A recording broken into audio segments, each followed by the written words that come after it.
Hey, Dr. Dave here. Hope you're all doing well. So, being in the healthcare industry, in the alternative healthcare or the holistic healthcare world, I've been getting a lot of questions about my opinion and my thoughts on what's happening right now in the climate, not like the weather, but the environment as far as what's going on out there, was in reference to the coronavirus and how people are responding and what to do about it. I mean, what is there to do about it at this time? And so, I've wrestled with: do I share my thoughts here and just put it out there, and or do I just kind of keep it in my little inner circle here and talk to the people in my everyday practice and coach them and guide them and assure them, and not potentially deal with the backlash of what someone might think about what I'm about to share. And I have to put that aside because I've always said I've been put on this earth to help people, to share a different perspective on health and wellness with them, to take the knowledge that I have learned and that I've applied to myself and how it's transformed my health over the years, over the last few decades. And and so if my goal is to help you win with your health, I have to be able to share some ideas which may not be popular, which may go against the grain, which may ruffle some feathers. And hopefully that doesn't. Hopefully you kind of take what I say and embrace it and think about it and research it a little bit. And so I'm here to share some thoughts with you. Much of the world is in a state of panic and stress. You know, people are confused.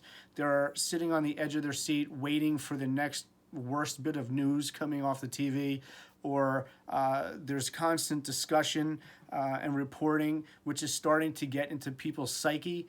And you can almost see, in personal development, we talk about mindset and we talk about programming your mind for success or happiness and creating that attractability for the law of attraction and things of that nature. And you can almost see how the pre-programming or the programming of fear and anxiety and concern is starting to make people really scared and panic. And I don't think this is a time to fall into fear, concern, and worry. This is a time to be proactive with our health and our bodies. We know the basics of what we need to do hygienically. Wash our hands, cough into your elbow, sneeze into your elbow, limit contact with your hands and your face, cover our mouths. If we feel symptomatic, stay inside, don't go to work. The things you hear, which, I don't know, we probably should be practicing anyway: good hygiene. I don't know why now is any different, but maybe this is a sign that people need to be more aware of that kind of thing. But there's one thing, important defense mechanism that no one really is talking about and or emphasizing enough. Something we all have, something that we have already in us, something that we can't buy. It's something that we possess. We can't go and buy and fight over. And it's called our immune system. And for as long as I've been in practice, I've always been talking about empowering your body, strengthening your immune system, because your immune system is what? It is your defense mechanism. It's what fights against invading organisms, right? Bacteria, viruses, fungal, all this stuff.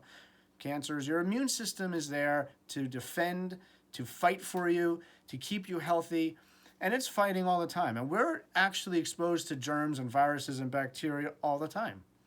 And our immune system is supposed to be working for us. And the only way to get a strong immune system is, number one, nourish it properly, and not just necessarily with food, but meaning let it work for you.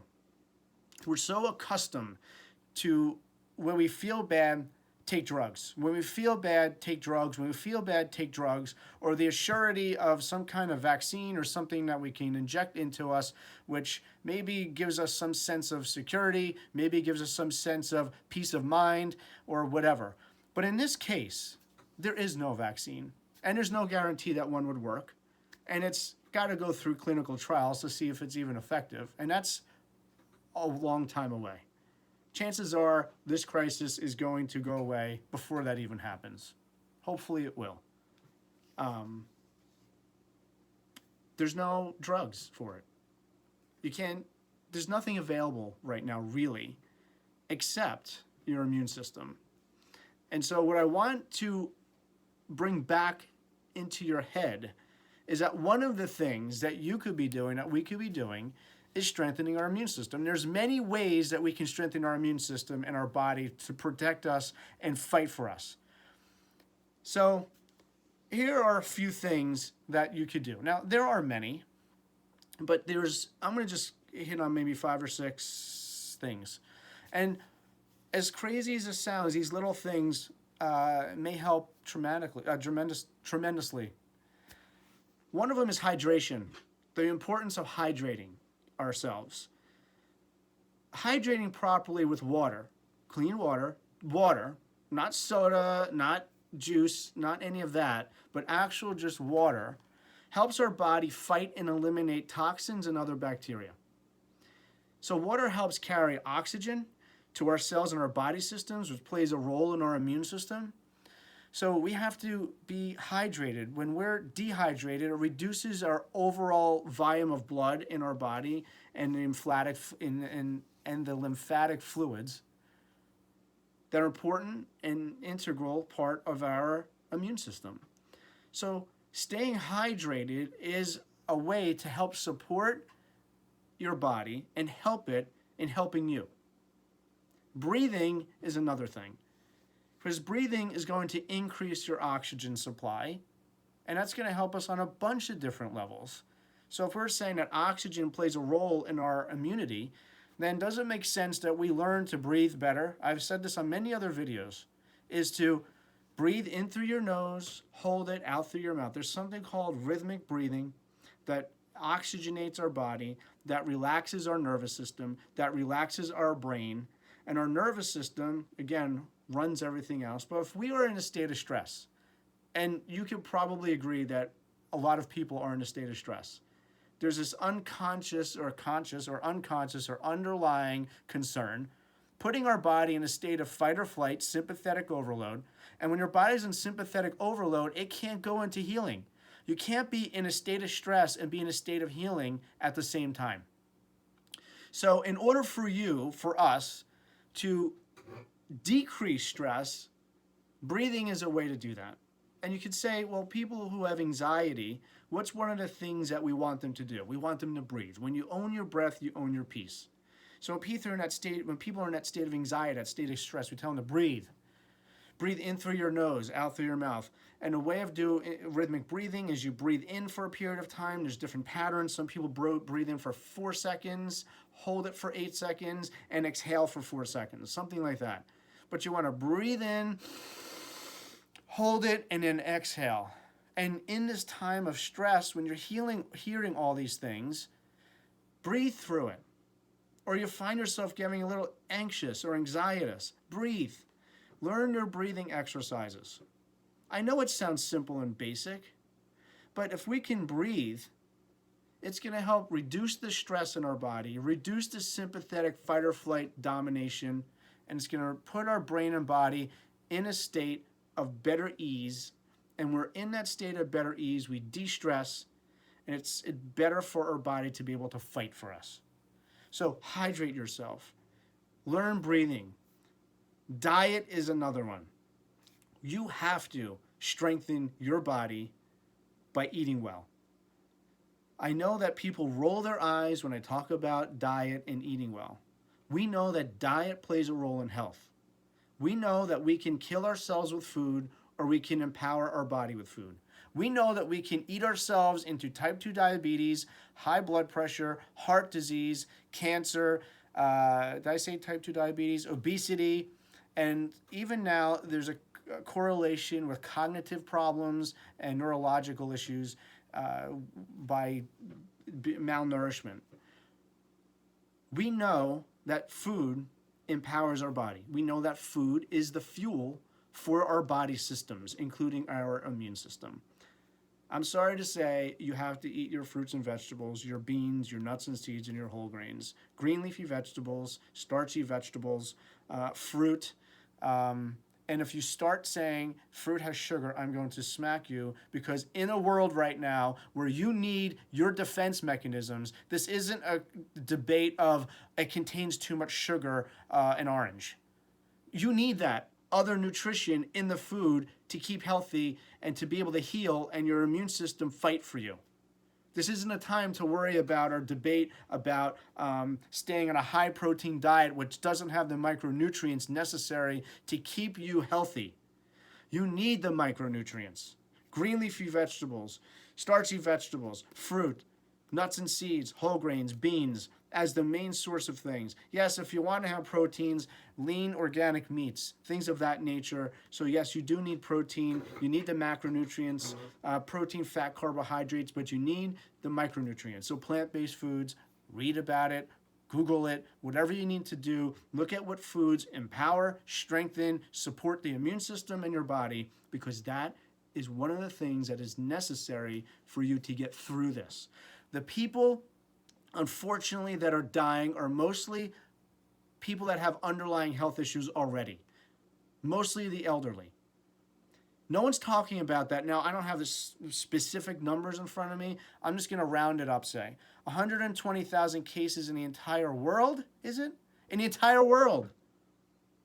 And I think there were 3,000 something deaths. So, I don't know, Matt. What is that, 3% of the population that has died that had other underlying health issues, and unfortunately, as a result of their body being weak, they couldn't get through this? But no one's talking about the 90-something% of people, or whatever percentage it is, that have survived. Why did they survive? How did they get through it without vaccination, without medication? They got through it because their body was able to handle it more. I hate to say this. I'm taking the emotion out of this right now when I say this. It's going to sound like I'm insensitive, and I don't want to sound that way, and it sounds like I don't care, but of course I do. In nature, the strong survive, and the weak don't.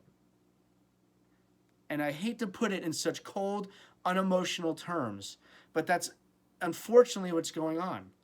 The strong are going to survive through this. You might get symptomatic, you might get sick, but you shouldn't die from it. If your body's strong enough, you will get through it if you contract a flu, a virus, something of that nature. All right, so how do you get through it? You strengthen your body. You live well to create that health. For all these years, I talk about empowering your body through how you live. How you live determines how you live. How you live determines your lifestyle will determine, in a sense, your death style. And our job is to live well so we can be well. Now, I know that nothing is up and to the right, and there's things that occur, and people could do all the right things, and they still have tragedy or develop cancer or certain health issues. But for the most part, if you take care of yourself, you increase your batting average and percentage and likelihood to get through these crises. That makes sense? I hope it does, because it's real and it works. Because I know that I get a lot of eye rolls when I talk about eliminate the processed foods, eliminate the dairy in your diet because it's pro-inflammatory. Eat more fruits and vegetables. And I know I get an eye roll, and people say, yeah, okay, whatever, food doesn't matter. But we know that people kill themselves with food. If you've eaten yourself into a health problem, unless it's too late, you can eat yourself out of a health problem. The answer is not in pharmacology. The answer's in you. You have what it takes to be healthy and well. You just have to live it and work it. We have an immune system that needs to practice on stuff. You can't always interfere with it. I came across a study, and I was reading stuff, and it's in a journal of vaccine. And they were talking about how, I'm paraphrasing this, how the flu vaccine can have what's called viral interference, and having flu shot during this can actually predispose you to other infections. Now, I know that's not popular. I know people will say, you're crazy. Don't look at me. I just read it.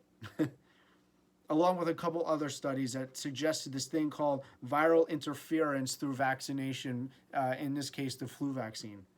So, I'm telling you, the best medicine is already in you. It's your immune system, and you just have to work it.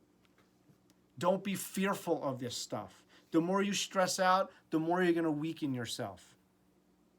We talk about health assurance. Health assurance is doing the things necessary to strengthen your body, and then when you come in crises like this, you're able to fight it. You'll live through it. I think, what was it? Was it swine flu? The swine flu was 10 years ago. I think I read 60 million people were infected. 300,000 were hospitalized. I think I could get this wrong, but maybe 9,000 people died. Swine flu 10 years ago. This is nothing compared to that. We've gotten through things like Ebola and SARS and bird flu and swine flu and all kinds of stuff over the years. We've gotten through it. We're going to get through this. The panic out there, I understand the necessity to be careful. I understand the necessity to practice good hygiene. I understand the necessity to be intelligent and smart during these times. But there's no need for what's going on out there, and the insanity and the panic and the concern and the worry and the fact that you feel like you have to go dig a hole and go underground because the virus is coming to get you right now when you're sitting there. Other things we could do is supplementation. Over the years in our office, I've recommended a variety of supplements. And I'm not going to go into the detail of how these work. You could Google it. I'm not going to waste any more time going into it, but powdered vitamin C. We use this in our office. It's called Perk, Potent C Guard. This stuff is awesome. I prefer powdered supplements, powdered vitamin C over pills. I don't know what it is about this supplement, but it works amazing. We've used it for years. Anytime there's a cold, a virus, a bacterial, pneumonia, bronchitis, whatever it is, this has vitamin C in it, has potassium, calcium, magnesium, zinc. A half a teaspoon has 1,600 milligrams of vitamin C. Now, there's different ways you could do this. There's something called bowel tolerance or saturating your body with vitamin C. You take a half a teaspoon every 15 minutes till you get diarrhea, then you stop. You don't want to continue doing that. The next day, you take 75% of that dose as a maintenance dose till you get through whatever you're fighting. It's a way to saturate your body with vitamin C. Or you just take a low dose, a half a teaspoon, 1,600 milligrams. It's going to go a pretty long way. So the other thing is Argentin 23. This is nano silver. Some people use colloidal silver. This is a nano silver. Hydrosol, bioactive silver hydrosol. Right, Argentin 23. This stuff is antiviral, antibacterial, antifungal. It fights for you. There's a whole science behind this. It has enzymes that interfere with the oxygen metabolism of viruses and bacteria, so it helps fight and kill these guys. So this is another one. Silver is really important as far as strengthening and supporting your body. Essential oils. In our office, we recommend doTERRA essential oils, oregano, melaleuca or tea tree oil, On Guard. These oils you can either diffuse, put in a little veggie cap, take it as a supplement. They have antiviral, antibacterial, antifungal properties known to help fight, kill viruses, bacteria, etc., or at least weaken them so your immune system can do its job. Echinacea, elderberry, vitamin D3. These are things that you could take. Astragalus has been shown to do all kinds of stuff in promoting antiviral properties. Licorice root. I mean, again, of course, you have to be careful be aware of what you're taking and if it's interfering with any medicine or whatever. But these are things that you could take to support the immune system, to help strengthen it, to help give it what it needs to fight for you. Remember, there's things that you could do out there. Things that we could be doing. Hydrating, breathing properly to reduce stress and let your body de-stress so it can fight for you. You can't be in a state of stress and a state of healing at the same time. Eat well. Supplement yourself. And the last thing is get adjusted.